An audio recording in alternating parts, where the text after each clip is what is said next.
짝퉁이 명품을 만났을 때라고 하는 제목으로 여러분과 함께 하나님의 말씀 나누기 원합니다. 빌립이 사마리아에 가서 복음을 전해요.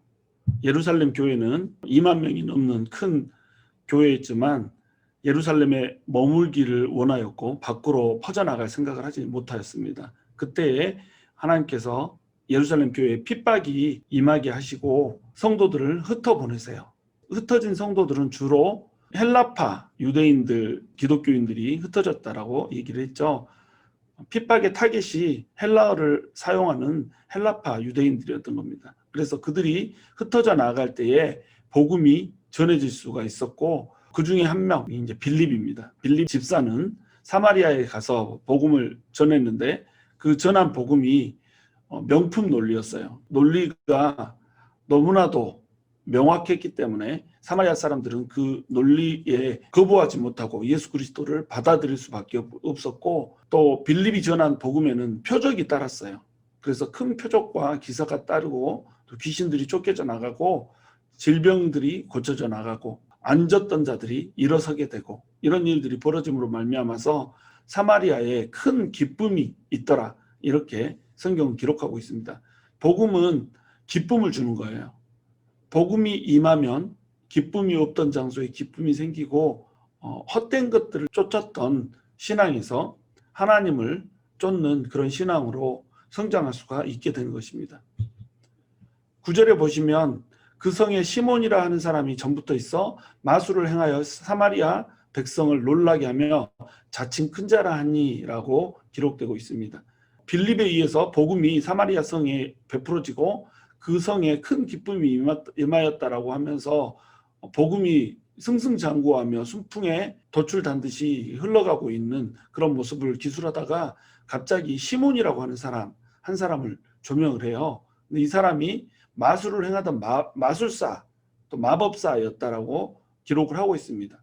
마술사라고 하는 것은 지금 현재 우리 사회에서 이렇게 눈속임 해가지고 하는 그런 이제 마술이 테크닉적인 마술이 아니라 실제로 이제 악한 영이 역사를 하는 그런 이제 마술이었다고 할 수 있죠. 그런 마술을 하는 마법사 시몬이 엄청나게 백성들을 놀라게 했나 봐요. 그래서 사마리아 백성들을 놀라게 하며 자칭 큰 자라 하니 이렇게 기록을 하고 있죠. 사마리아 백성들을 무지 놀라게 할 정도로 신비스러운 일들이 이 사람이 많이 행한 겁니다. 사람들은 지금 짝퉁 신비에 물들어 있어요. 그런데 이 마술사 시몬이 하는 일, 이 일은 짝퉁이었단 말이죠. 진짜가 아니었단 말이죠. 그러니까 진짜 신앙인 빌립이 나타났을 때 사람들은 시몬이라고 하는 사람으로부터 빌립이 전하는 진짜 복음으로 이행을 하기 시작한 겁니다. 여러분 우리가 예수를 믿는다고 하면서도 짝퉁 신앙을 가진 경우가 되게 많아요. 그래서 이 전체에서 시몬의 이야기에서 하나님께서 이야기하고자 하는 것은 뭐냐면 명품 복음에 짝퉁 신비가 끼어들어왔다라고 하는 것을 얘기하는 거예요. 항상 명품 신비가 있는 곳, 명품 신앙이 있는 곳에 짝퉁 신앙이 들어오거든요. 세상은 복음이 세상을 장악하는 것을 그냥 두지를 않아요. 항상 술타기를 한단 말이죠. 잘못된 신앙이 스며들어오게 만들고 그것으로 미혹해서 하나님의 백성들을 이제 하나님을 제대로 믿지 않는, 그래서 잘못된 것을 믿고 사수를 믿는 이런 사람들로 바꿔놓으려고 든단 말이죠. 이게 마귀의 전법이거든요. 그래서 여러분 우리가 명품 신앙을 가져야 돼요. 짝퉁 신앙을 경계해야 된다는 거죠. 마술사 시몬의 이야기에서 주고자 하는 이야기가 바로 짝퉁 신앙을 경계하라는 거예요. 여러분 제가 한 14가지의 짝퉁들을 쭉 나열을 해놨는데 이것들 중에 여러분 한 가지 갖고 싶은 게 있겠어요?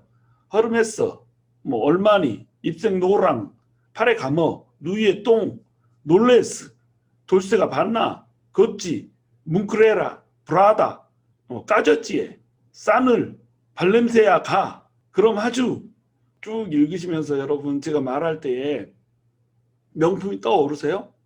그 명품들에 사람들이 마음이 기울고 이러지만 그 명품들을 갖지 못할 때는 짝퉁이라도 갖고 싶어 하잖아요.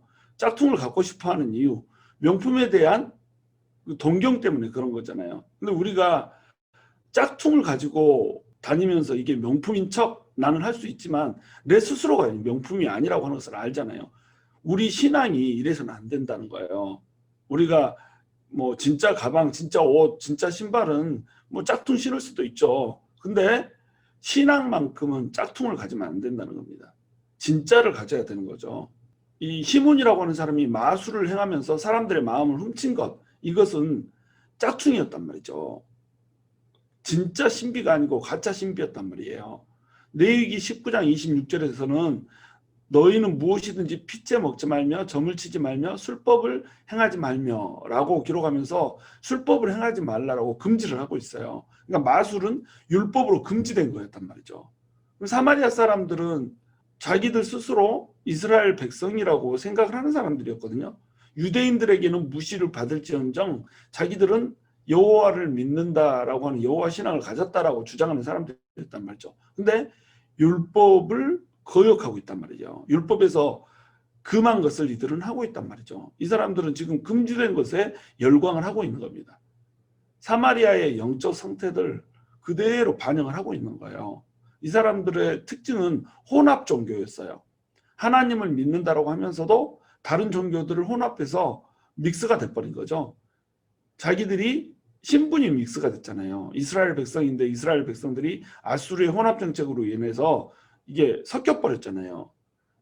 그런데 자기들의 혈통만 섞인 것이 아니라 피만 섞인 것이 아니라 자기들의 신앙도 섞여버린 겁니다. 그래서 이방으로부터 들어온 각종 각양의 그런 잘못된 신앙들, 우상 숭배들 이런 것들이 여호와 신앙과 짬뽕이 되면서 그야말로 짝퉁을 만들어버리는 이런 일들이 벌어진 거죠.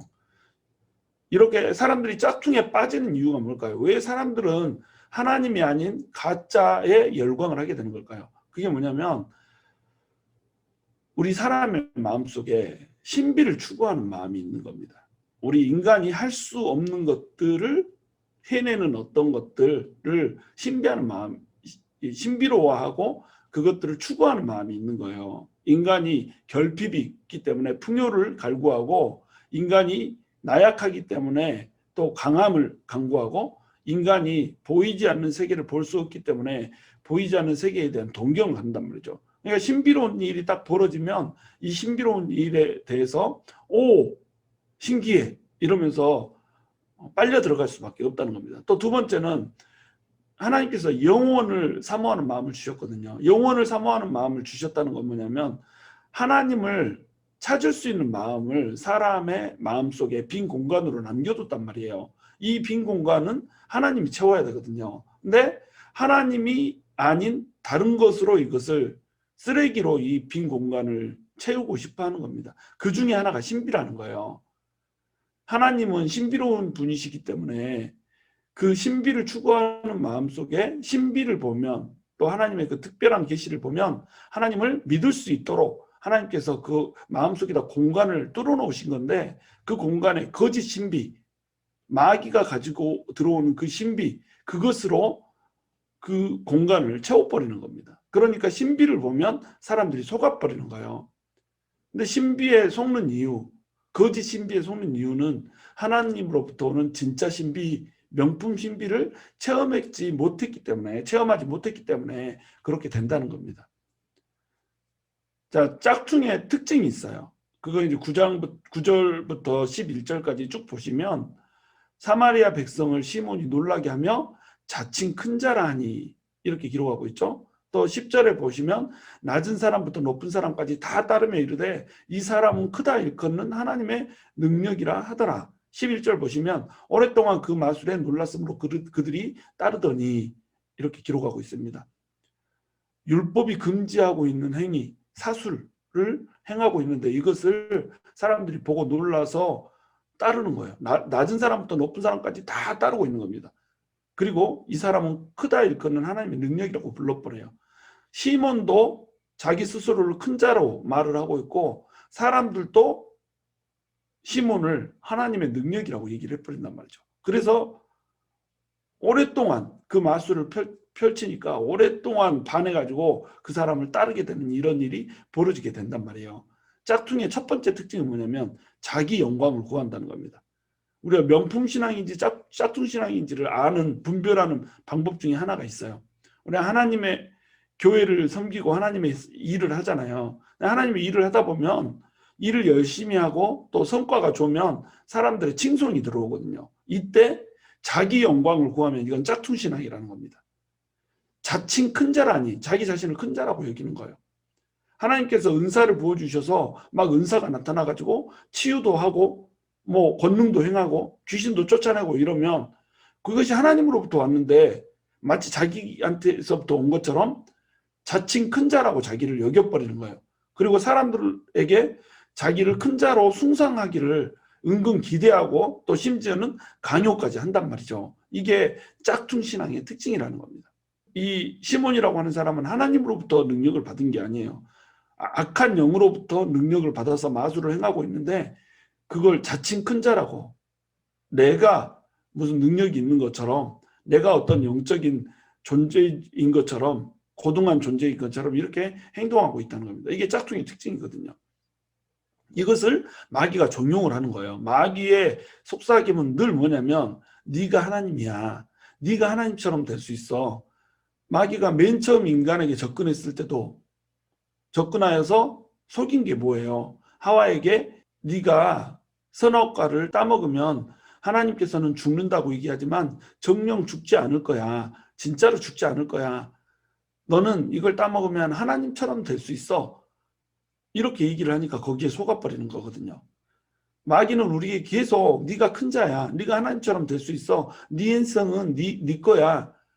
다른 사람들에게 너는 칭찬을 받아야 되고 높임을 받을 수 있어야 돼. 이런 식으로 계속 속삭인단 말이죠. 여기에 속아 넘어가 버리니까 자칭 큰 자가 되고 싶어 하는 겁니다. 근데 자칭 큰 자가 되고자 하는데 내가 봐도 내가 큰 자가 아닌 거예요. 내가 봐도 내가 좀 떨어지는 거야. 그러다 보니까 이제 열등의식에 빠져버리는 거예요. 이 두 가지 다 마귀의 속삭임에 속는 거거든요. 우월의식을 가져서 내가 큰 자라고 교만해지는 거. 이것도 마귀의 속삭임에 속는 거지만 내 자신에 대해서 열등의식을 갖고 내가 이게 아무것도 아니다라고 하는 자괴감에 빠지는 거, 이것도 마귀가 주는 마음이거든요. 왜냐하면 나는 높아지고 싶고 자꾸 큰 자라고 마귀는 얘기하는데 자기 인식이 되는 거예요. 큰 자가 아니라는 거. 이게 인식이 되니까 열등의식에 빠지고 자괴감에 빠지고 인생 살기 싫어지고 이렇게 되는 겁니다. 이게 마귀가 원하는 거거든요. 우리가 철저히 낮은 자라고 하는 사실을 알아야 돼요. 우리는 아무것도 아니에요. 그러나 또 우리가 높은 자라고 하는 것도 알아야 돼요. 이게 자기 정체성이라는 거죠. 자존감이라고 하는 거예요. 우리는 하나님의 지은 백성이고 하나님의 형상을 담은 자고 하나님께서 우리를 만나주시고 선택한 사람들이잖아요. 그러므로 우리는 자존감이 있어야 된단 말이죠. 나는 하나님의 아들이다, 딸이다 라고 하는 명확한 자기 존재감이 있어야 된다는 겁니다. 자존감은 높고 자존심은 낮아야 돼요. 근데 많은 사람들이 자존심만 높고 자존감이 낮네. 그러니까 이런 사람들이 이제 문제를 일으키는 거예요. 자존심이 높기 때문에 조금만 건드리면 막 버럭버럭 하는 겁니다. 근데 자존감은 또 낮은 거예요. 자존심은 높은데 자존감이 낮기 때문에 내가 열등의식이 있고 나도 내가 못난 걸 알아. 근데 사람들이 내 자존심을 건드려 버리네. 그러니까 이제 폭발을 하게 되고 막 이렇게 되는 겁니다. 하여간 짝퉁의 첫 번째 특징은 자기 영광이에요. 자기 스스로가 높다라고 생각하는 거예요. 두 번째 특징은 뭐냐면 미혹의 영에 속는다는 겁니다. 또 미혹의 영에 의해서 움직인다는 겁니다. 이 힘은 마귀한테 오는 거거든요. 근데 마귀가 근원인데 마귀가 근원이라고 하는 사실을 사람들이 모르는 거예요. 사람들이 속는 거예요. 그래서 거짓 선지자들이 나타나면 어때요? 이 거짓 선지자들을 하나님인 것처럼 막 숭상을 하면서 따르잖아요. 이런 일들이 왜 벌어질까요? 신천지 이만희 이번에 무죄 선고를 받았더라고요. 누가 봐도 거짓말이라고 하는 것을 알겠는 그 사람을 그렇게 많은 사람들이 따르고 숭상하며 신이라고 믿더라 이 말이죠.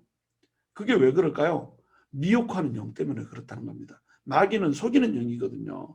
마귀는 사람들을 미혹해서 이것이 마치 하나님으로부터 온 것인 것처럼 속게 만들어서 하나님을 버리게 만든다는 거죠.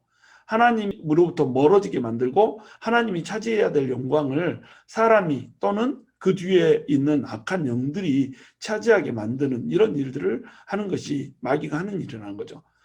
세 번째로는 하나님의 영광을 탈취해버려요.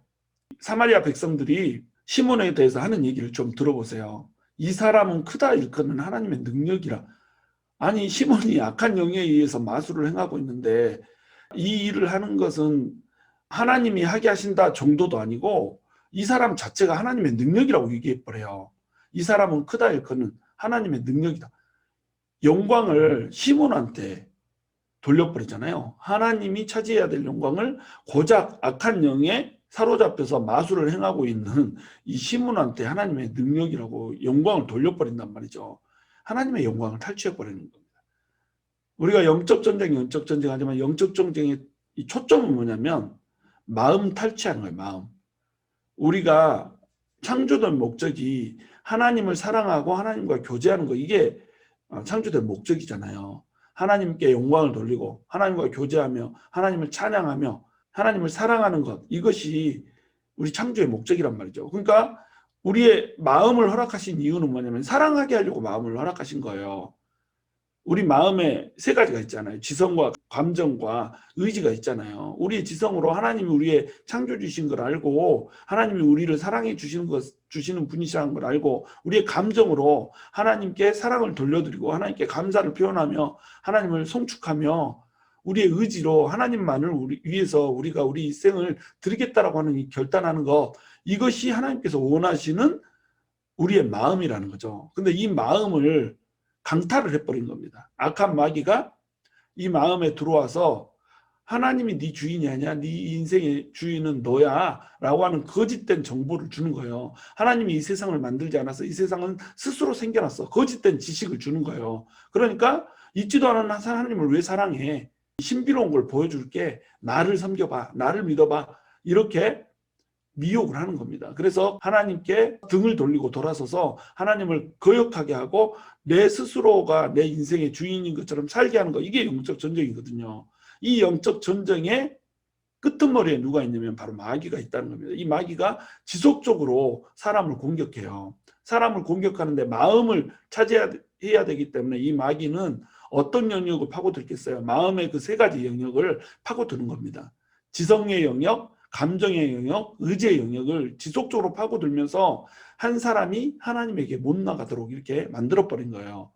마술을 행하고 있는 시몬도 마귀에 붙들려 있지만 이 마술에 넘어가서 마술에 놀라서 이 사람이 크다 일컫는 하나님의 능력이다라고 속아 넘어간 이 사람들도 지금 마귀에게 붙들려 있는 겁니다. 여기에 빌립이 하나님의 복음을 들고 찾아온 거라는 거죠. 짝퉁이 판치는 세상에 명품 신앙을 가진 자가 명품 복음을 들고 명품 메시지를 들고 명품 신비를 들고 이곳을 찾아온 거예요. 그러니까 이 땅에 그 전에 없던 큰 기쁨이 넘쳐나게 된 겁니다. 12절에 보시면 그 말씀을 하고 있죠. 빌립이 하나님 나라와 및 예수 그리스도의 이름에 관하여 전도함을 그들이 믿고 남녀가 다 세례를 받으니, 이렇게 나와 있어요. 빌립이 전한 것은 하나님 나라였어요. 그리고 예수 그리스도였어요. 명품 논리였어요. 왜 하나님의 나라인지, 왜 예수 그리스도인지 정확히 말씀을 전했단 말이죠. 이 말씀은 논리거든요. 기독교 신앙은 불타는 논리라고 불러요. 그래서 말씀을 전하면 그 말씀에는 허점이 없는 거예요. 그 허점이 없는 논리, 성경에서 예언된 예수 그리스도, 구약에서 얘기한 예수 그리스도가 지금 예수님의 시대에 왔다라고 하는 것을 그대로 설명을 해주는 겁니다. 그러면 구멍이 없죠. 허점이 없죠. 그러니까 예수님을 믿을 수밖에 없는 거예요. 그리고 하나님의 나라에 대해서 설파를 했단 말이죠. 그럼 하나님의 나라는 어떤 거예요? 구약 성경에서 얘기했던 창조 시대에서부터 시작해서 예수님이 올 때까지 쭉 기록된 이 말씀들을 지금 전했잖아요. 이 말씀 속에 들어있는 것은 하나님의 나라거든요. 성경 전체의 주제가 하나님의 나라란 말이에요. 예수 그리스도가 왕이 된 하나님의 나라, 이것이 성경 전체의 주제란 말이죠. 예수 그리스도가 바로 하나님의 나라의 왕으로 오셨다라고 하는 것을 전함과 동시에 하나님 나라가 그러므로 너네에게 임했다, 진짜가 왔다라고 하는 것을 지금 전해준 겁니다. 엄청난 논리로 이들에게 전했죠. 이 전도함을 그들이 믿었던 거예요. 근데 이 전도함을 그들이 믿을 때 그냥 말로만 논리로만 전했으면 이들이 믿었을까요? 그렇지 않죠. 하나님 나라 및 예수 그리스도라고 하는 것을 그 이름에 대해서 명확히 논리적으로 체계적으로 전했고 그 체계에 허점이 없었을 뿐만 아니라 이것이 실제적으로 보여졌다는 거예요. 하나님 나라가 왔다는 게 표적으로 나타났다는 겁니다. 표적은 미러클이 아니에요. 마술을 보고 그들이 놀랐을 때 이 마술은 겉으로 나타나는 기적이었거든요. 사람이 흉내낼 수 없는 신비였거든요. 그런데 하나님의 나라하고는 전혀 관계가 없는 거였어요. 성경에 기록된 이야기가 아니라 지극히 사변적인 거였단 말이죠. 개인적인 거였단 말이죠. 별로 우리 삶에 유익이 되지 않는 그냥 놀라운 일들, 눈에 보기에 눈을 현혹시키는 이런 것들을 행했지만 우리의 구원과는 아무런 상관이 없고 우리와 하나님과 관계에 있어서 아무런 상관이 없는 그런 것이었단 말이에요. 그러니까 이게 짝퉁인 거죠. 짝퉁과 진품의 차이는 뭐냐면 짝퉁은 구원이 없어요. 아무리 무속 신앙에서 갖는 기적들 막 이런 것들이 나타나서 뭐 귀신이 나타나고 막 드러나고 뭐 쌀이 막 서고 막 이러기도 하고 이러잖아요. 작두를 타는데 직각으로 막 뛰어다녀도 발을 베지 않고 이렇잖아요. 자, 그럼 신비롭죠. 오, 신기해. 진짜 뭐가 있나 봐. 이렇게 생각할 수 있지만 그것이 우리를 구원할 수 있어요? 그 사실이 우리에게 유익을 줄 수 있어요? 그 사실이 우리에게 화평을 줄 수 있어요? 구원을 줄 수 없다는 겁니다. 우리에게 아무런 유익을 가져올 수 없단 말이에요. 그저 신비로울 뿐인 거예요. 그것이 짝퉁 신비의 특징입니다. 그런데 명품 신비는 구원을 준단 말이죠. 기쁨을 준단 말이죠. 마음의 상처를 녹여버리고 질병을 쫓아버리고 귀신을 쫓아버린단 말이죠. 이게 하나님의 나라거든요. 하나님의 나라가 오면 귀신이 설 자리가 없는 거예요. 왜냐하면 귀신은 하나님의 나라의 백성이 아니잖아요. 하나님의 나라에 속한 것이 아니잖아요. 마귀의 나라에 속한 것이고 세상 나라에 속한 거란 말이죠. 그러니까 쫓겨나가야죠. 예수 그리스도가 왔어요. 예수 그리스도는 진정한 왕이세요. 왕이 왔는데 지금까지 세상에서 임금 노릇을 하던 세상의 임금 마귀가 존재할 수 있어요? 존재할 수 없죠. 한 나라에 어떻게 왕이 둘일 수가 있어요? 한 명이 왕이면 다른 한 명은 당연히 없어져야 되는 거죠. 근데 예수 그리스도 진짜 왕이 있으니까 가짜 왕인 마귀는 떠나가야 되는 거예요. 그래서 귀신들이 쫓겨나가는 겁니다. 그래서 질병들이 치유가 됐던 거예요. 하나님의 나라가 임하고 예수 그리스도가 임하면 치유와 회복이 이루어져요. 신비로운 일들이 이루어져요. 근데 이 신비로운 일은 그저 기적인 것이 아니라 표적이에요. 사인이에요. 하나님이 살아계시고 하나님이 역사하신다라고 하는 것, 성경이 진리이고 진짜라고 하는 것, 말씀이 거짓이 아니고 진리라고 하는 것, 이것을 나타내 준단 말이죠. 이것을 나타냄으로써 어떻게 해요? 우리의 마음이 하나님께 향하게 만든단 말이죠. 우리 마음이 하나님께 향하게 되면 어떻게 되죠? 우리에게 구원이 임하고 우리가 하나님의 자녀가 되고 또 하나님의 백성이 되는 그런 은혜를 누릴 수가 있다는 겁니다. 영원히 하나님의 나라에서 예수 그리스도와 친밀하게 교제하면서 예수 그리스도를 왕으로 모시고 그 백성으로 또 하나님의 자녀로 딸로 영원한 천국에서 영광스럽게 살아갈 수 있는 그 자격을 우리에게 주신다는 거예요. 그러니까 이게 표적인 겁니다. 짝퉁 신비와 구별되는 하나님의 신비인 거예요. 하나님의 신비에는 정확히 목적이 있는 거예요. 하나님을 알게 하는 목적. 그런데 짝퉁 신비에는 목적이 없어요. 그저 신비로운 일일 뿐이에요. 거기에 사람들이 속아서 뭔가 그 속에 뭐 있지 않을까라고 하는 헛된 기대를 하게 되는 겁니다. 13절에 보면 시몬도 믿고 세례를 받은 후에 전심으로 빌립을 따라다니며 그 나타나는 표적과 큰 능력을 보고 놀라니라 이렇게 돼 있죠. 시몬은 짝퉁이었어요. 근데 짝퉁이 명품 앞에 서니까 명품을 알아보는 거예요.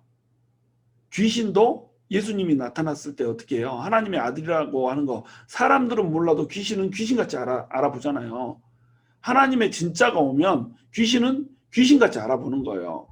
시몬도 자기 자신이 짝퉁이라는 거를 알아요. 그런데 진품이 나타나니까 명품이 나타나니까 이게 진짜구나 라고 하고 믿는단 말이죠. 그래서 그 나타나는 표적과 큰 능력을 보고 놀라서 빌립을 전심으로 따라다니면서 믿기 시작하는 겁니다. 그런데 이야기가 여기서 이렇게 끝났으면 얼마나 해피엔딩이겠어요. 이후에 이어질 다음 이제 이틀 동안 이어질 말씀의 내용은 뭐냐면 이 시몬이 빌립이 행하는 그 표적과 능력, 그리고 사도들이 와서 또 행하는 표적과 능력, 이 능력들을 보니까 너무 멋진 거예요. 성령의 권능이 너무 멋진 겁니다. 그러니까 이것을 돈을 주고 사서 이것을 그대로 자기도 할 수 있게 해달라고 쪼르는 거예요. 그러다가 이제 돈과 함께 멸망하라는 베드로의 이제 그 질타와 책망을 듣게 되는 이런 장면으로 이야기가 이제 끝나죠. 이 사람은 하나님을 믿는다라고 겉으로 보기에 이렇게 됐어요. 세례를 받았어요. 이 사람의 믿음이 진짜인 듯 보이지만 가짜라는 겁니다. 왜? 자기 영광을 구하고 있단 말이죠. 자기 영광을 구하면 짝퉁이란 말이에요. 이 사람은 마귀가 행했던 그 일보다 하나님이 행한 일이 더 크고 신비롭기 때문에 하나님을 믿기로 결심을 했을 뿐이라는 거죠. 이 짝퉁을 조심하라는 거예요. 명품을 알아보고 명품 신앙을 가지라는 거죠. 예수를 믿는다라고 하면서도 예수의 표적과 능력 이것만 보고 예수 그리스도 안에 있는 진짜의 목적을 상실한 채 신비만 보고 쫓아다녀버리면 이렇게 짝퉁 신앙이 돼버린다는 거, 이것을 지금 얘기를 하고 있는 거예요. 하나님 나라와 및 예수 그리스도 이름에 관하여 전도함을 그들이 믿고 남녀가 다 세례를 받았어요. 이 사람들은 전부 제대로 된 신앙을 가지고 빌립이 전한 그 예수 그리스도를 주인으로 모시고 살아가요. 그런데 시몬은 자기 영광을 위해서 하나님을 이용해 먹고 성령님을 돈으로 살 수 있는 것처럼 이렇게 착각을 해버리는 이런 짝퉁 신앙을 계속 갖더라 이거죠. 우리가 예수를 믿고 나서 짝퉁 신앙을 가지면 안 돼요. 짝퉁 신앙을 갖지 않기 위해서 우리에게 필요한 거 두 가지를 얘기하고 있자 해요. 이게 신비와 이성이라고 하는 건데, 하나님은 신비세요. 하나님은 신비로운 분이세요. 미신이나 뭐 이런 것에서 나타나는 이런 신비하고는 비교가 되지 않는 신비를 가지고 있어요. 마귀가 주는 어떤 기적들 이런 것들은 복음을 가로막아요. 사람들이 뭐 미혹되어서 무당들에게 열광을 하고 뭐 월드컵 같은 거 있으면은 그냥 다 점을 치잖아요. 누가 1등을 할지, 어떤 경연 프로그램 뭐 인기 좋은 거 나오면 누가 1등을 할지, 누가 우승을 할지, 대통령 선거가 나오면 누가 대통령이 될지 관상을 딱 보니까 누가 지금 기운이 좋은지 계속 이런 점을 치고 있고, 국사를 논하는 점쟁이들이 따로 있고, 점쟁이들을 아예 회사 면접 보는데 면접관으로 앉혀놔요. 저 사람 관상은 회사에 도움이 될지 득이 될지 실이 될지 방골은 아닌지, 회사를 반대해서 이렇게 무슨 운동을 할 사람은 아닌지 이런 거 다 관상 보고 점을 보고 이렇게 해서 그 사람을 취직시키고 이렇단 말이에요. 세상이 마귀에 미쳤어요. 이것들 때문에 복음이 가로막혀요. 그런데 미신은 복음을 만나면 부서져야 된다는 겁니다. 거짓 신비는, 미신은 기독교 신앙을 잡아먹든지 아니면 기독 신앙에 의해서 부셔지든지 둘 중에 하나를 하게 되는 겁니다. 여러분 어떤 것을 원하세요? 미신에 잡혀먹는 복음 보고 싶으세요? 아니면 복음에 의해서 부셔지는 미신을 보고 싶으세요? 복음에 의해서 부셔지는 미신을 보려면 우리에게 하나님의 신비가 있어야 되는 거예요. 하나님께서는 정확히 논리와 신비라고 하는 것, 이성과 신비라고 하는 것, 이 두 가지로 일을 하시거든요. 그런데 이성을 취하고 신비를 버려버리거나 신비를 취하고 이성을 버려버리거나 이러면은 문제가 생긴다는 겁니다. 그래서 신비를 대하는 양극단이 있어요. 첫 번째 극단은 신비주의예요. 뭐든지 그냥 다 신비로만 생각을 하는 거예요. 아무런 관련도 없는데 마귀가 했대. 아무런 관련이 없는데 하나님이 했대. 자기 머릿속에서 생각한 건데 하나님이 마음을 줬대. 자기 머릿속에서 생각한 건데 마귀가 시켰대. 모든 것이 신비인 거예요. 하나님은 신비이시지만 신비주의에 빠지면 안 돼요. 하나님은 신비로 일하는 것보다 이성으로 일하는 것이 더 일반적이에요. 왜냐하면 하나님께서는 우리에게 마음을 주셨거든요. 하나님은 우리에게 지정의를 주셔서 우리가 스스로 판단하고 우리가 스스로 결정해서 하나님을 사랑하고 하나님을 따르고 이렇게 만들어 놨거든요. 신비로운 것들을 표적으로 보여주시는 것은 특별한 경우에 특별 계시로 보여주시는 거예요. 그러니까 특별 계시라고 부르는 겁니다. 일반 계시라고 하는 것은 일반적으로 우리에게 벌어지는 일들을 말해요. 근데 이 일반 계시는 뭐예요? 일반적으로 우리에게 벌어지는 일들이기 때문에 주로 우리가 경험하는 건 뭐예요? 일반적인 계시, 다시 해서 일반 계시라는 겁니다. 그렇기 때문에 이 일반적으로 베풀어진 우리의 삶, 우리의 또 이런 상황들, 조건들 이런 것들 속에서 우리가 살아가면서 그럼에도 불구하고 하나님을 깨닫고 하나님을 알고 우리에게 주신 그 이성을 가지고 지성을 가지고 하나님께서 말씀을 통해서 계시해 주신 이 하나님의 특질들, 그 다음에 하나님과 우리가 취해야 될 관계들 이런 것들을 알고 하나님을 사랑하는 것, 이것이 첫 번째 방식이란 말이에요. 우리가 가장 추구해야 되는 기초적인 방식이란 말이죠. 신비주의에 우리는 빠지면 안 돼요. 모든 것이 신비로운 것처럼 이렇게 신비만 붙잡고 다니면 우리는 하나님을 무당으로 만들어 버리는 거예요. 하나님 귀신이 아니거든요. 귀신은 신비로만 일을 하려고 그러잖아요. 신비로운 일들을 펼쳐서 사람으로 하여금 두려움을 갖게 하고 사람으로 하여금 또 마음이 현혹되어서 하나님을 떠나게 만드는 이런 일을 한단 말이죠. 그러니까 신비주의에 빠져버리면 귀신이 우리에게 하고자 하는 일에 그대로 속아버리는 겁니다. 많은 사람들이 신비를 쫓다가 이 귀신에게 농락을 당해버려요. 신비 이러면 하나님을 만나는 게 아니라 귀신을 먼저 만나거든요. 지천에 널려있는 게 귀신이고 지천에 널려있는 악한 영들이 우리에게 신비로운 일을 보여주면서 이게 하나님이야 이렇게 하면 진짜 하나님인 걸로 속아버리거든요. 그러면 이게 나중에 이러한 신비로 다가온 마귀가 우리에게 행복을 줘요? 안 주죠. 불행을 주거든요. 불행을 주면 이제 어떻게 돼버려요? 헷갈려 버리는 거예요. 아, 이 신비로운 일들은 전부 나에게 불행을 주는구나. 그러면 하나님도 신비로운 분이시니까 하나님도 나에게 불행을 주시는 분이겠지. 이렇게 돼버린다면 뒤죽박죽이 돼버려요. 그러니까 신비주의에 빠지면 안 된다는 겁니다. 그래서 철저히 우리는 말씀을 알아야 되는 거예요. 말씀을 알고 그 말씀 속에서 얘기하고 있는 것을 철저한 논리로, 철저한 체계로 우리 안에 잡아놔야 된다는 거예요. 그런데 또 한 가지 극단이 있어요. 이건 이성주의거든요. 이성주의는 뭐냐면 말씀을 이성으로만 이해를 하는 겁니다. 하나님은 신비인데 신비를 다 빼버리는 거예요. 그러니까 자유주의 신학이 들어와서 판을 치죠. 하나님의 신비가 없다라고 생각하니까 7일 만에 어떻게 세상을 창조해서 해, 이것부터 헷갈려 버리잖아요. 과학에서 얘기하는 이런 태양이 먼저 만들어졌고 지구가 나중에 만들어져서 이게 과학이 말하는 거잖아요. 태양에서 떨어져 나오는 것이 수금지와 목도 천해명이야. 이렇게 이해를 해버린단 말이죠. 여러분, 태양에서 수금지와 목도 천해명이 떨어져 나왔으면 조성이 같아야 될 거 아니에요. 조성이 다르잖아요.